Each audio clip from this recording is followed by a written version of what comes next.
Pergunta pra Belzinha!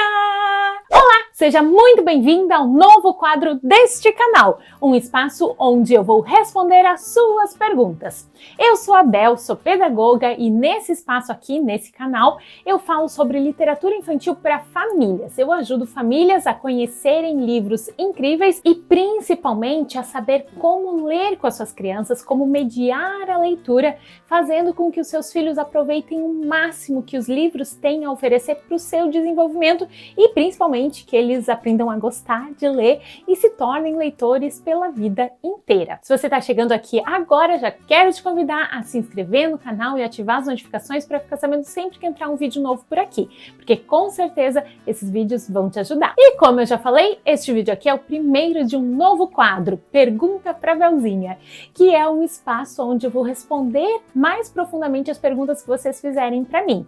Nesse vídeo aqui, eu vou responder perguntas que foram feitas lá no meu Instagram, @bel.coimbra. Mas a ideia mesmo para os próximos é responder as perguntas que vocês vão fazer nesses vídeos aqui do canal. Então já vai pensando aí nas suas dúvidas, nas suas dificuldades em relação à leitura com seu filho e comenta elas aqui nesse vídeo, porque aí eu vou aproveitar essas perguntas para responder em um próximo. E aquele papo de ativar as notificações para saber sempre que entrar um vídeo novo por aqui vai ser muito útil para você saber quando eu te responder. Mas vamos lá! Hoje eu vou responder 3 perguntas e a primeira é: como organizar o cantinho da leitura com bebês? Ter um cantinho da leitura em casa é fundamental se você quer que a leitura, que os livros sejam uma opção para o seu filho, que ele queira ler, que ele se torne um leitor que busca, que pede para você ler.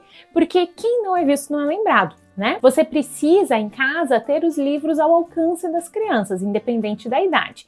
Mas eu imagino que a pergunta dessa seguidora em relação aos bebês esteja também muito ligada ao fato de que os bebês ainda não sabem, né? Não dominam ali, não tem tanta destreza e podem acabar estragando, danificando o material, né, o livro em si. Essa questão permite muitas respostas, né? A primeira delas é: a gente pode se acalmar e ficar um pouco mais tranquila em relação ao fato de estragar os livros.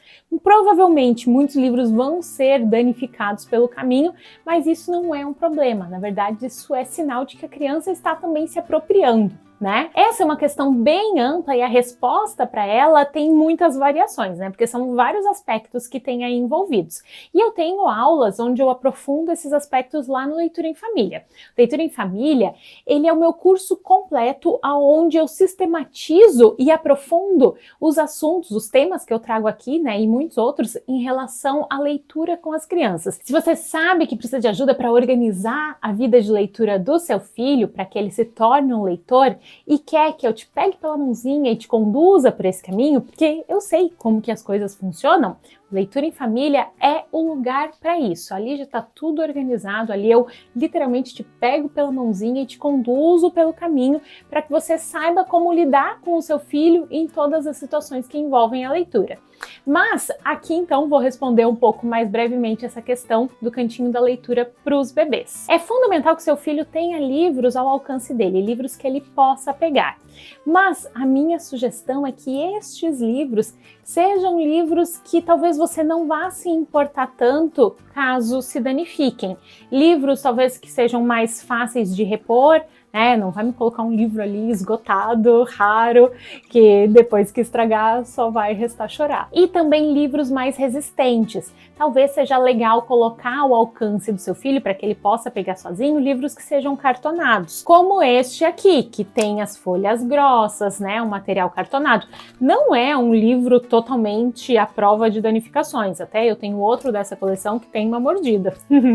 Esse aqui mesmo, da Chapeuzinho Vermelho, acho que está esgotado, mas tem outros dessa coleção que ainda estão disponíveis e tem um preço bem acessível. Eu vou deixar o link para eles aqui embaixo na descrição do vídeo. Mesmo sendo cartonados e livros mais resistentes, é importante que esses livros que o seu filho vai ter esse acesso direto sejam livros de qualidade, não só aqueles livros assim que são aqueles livrinhos para bebê que são bem livrinho mesmo, sabe? Assim que são ruins, que são fracos, que não têm história, que não têm qualidade literária.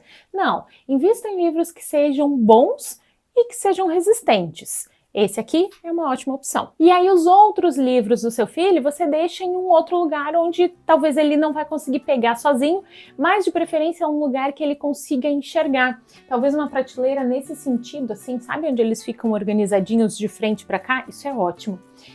Mas num lugar um pouquinho mais alto, algum lugar que ele não vá pegar sozinho, sem estar com você, sem estar sob supervisão. Só mesmo para não correr o risco dele estragar, assim, sozinho, sem estar aproveitando.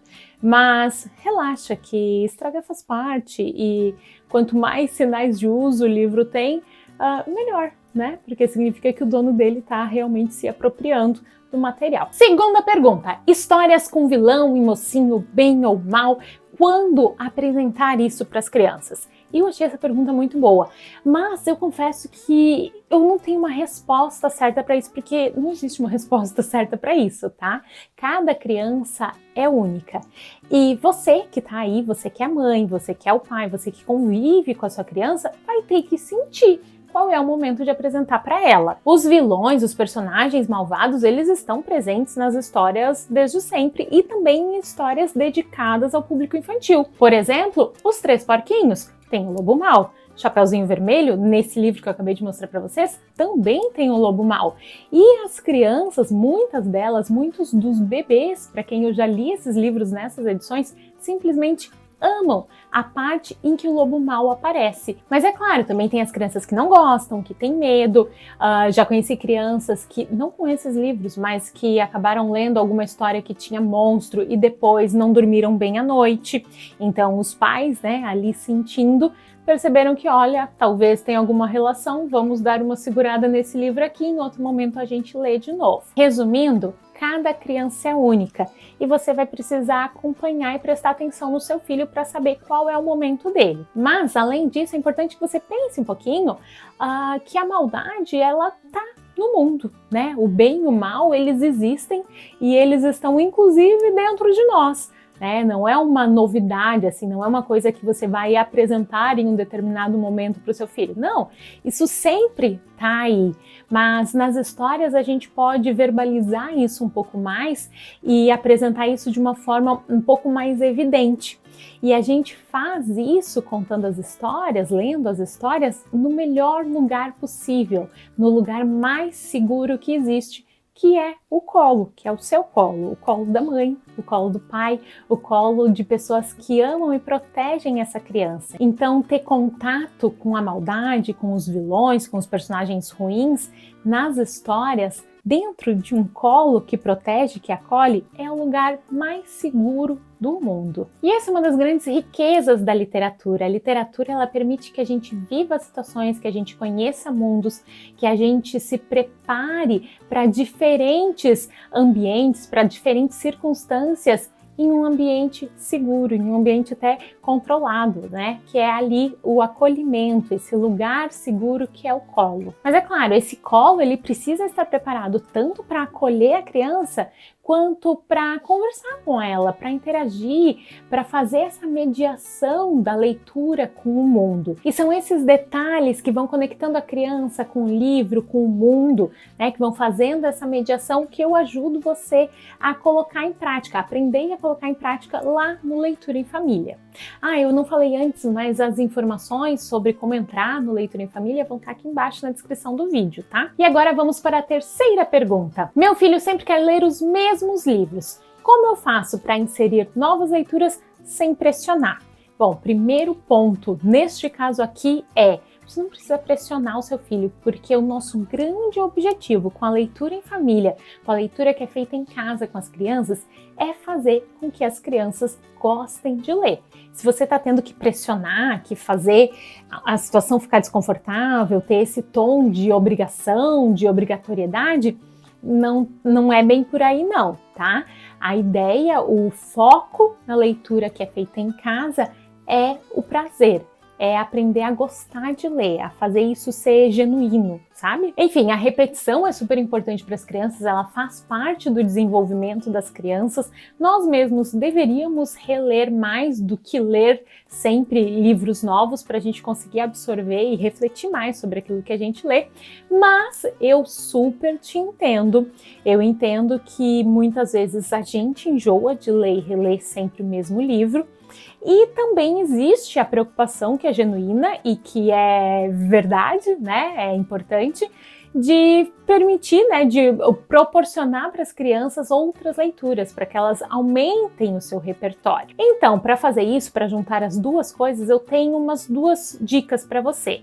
A primeira delas é, faça rodízio de livros. O que é rodízio de livros? Separa uma quantidade pequena de livros, talvez uns 5 a 10 livros, e deixa esses disponíveis para serem lidos ali no dia a dia. Os outros livros que você tem, deixa eles guardados. Depois de um tempo, de algumas semanas e tal, você troca os livros que estavam ali disponíveis, guarda esses e pega outros. Esses detalhes sobre quantos livros deixar, ou se você troca todos e pega todos novos, ou como fazer esse rodízio de livros, também tem aula lá no Leitura em Família. Leitura em Família é muito completo, estou falando para vocês. Mas a ideia principal aqui é que se a criança tem menos livros para ler, menos opções, ela vai ter mais facilidade de escolher e de não focar sempre naquele mesmo livro confortável. E outra coisa que você pode fazer, a segunda dica nesse caso, é fazer combinados com seu filho. Por exemplo, hoje à noite nós vamos ler uma história antes de dormir. Então, quem sabe a gente escolhe 2 livros. Você escolhe um que você quer, e aí pode ser que seja esse de sempre,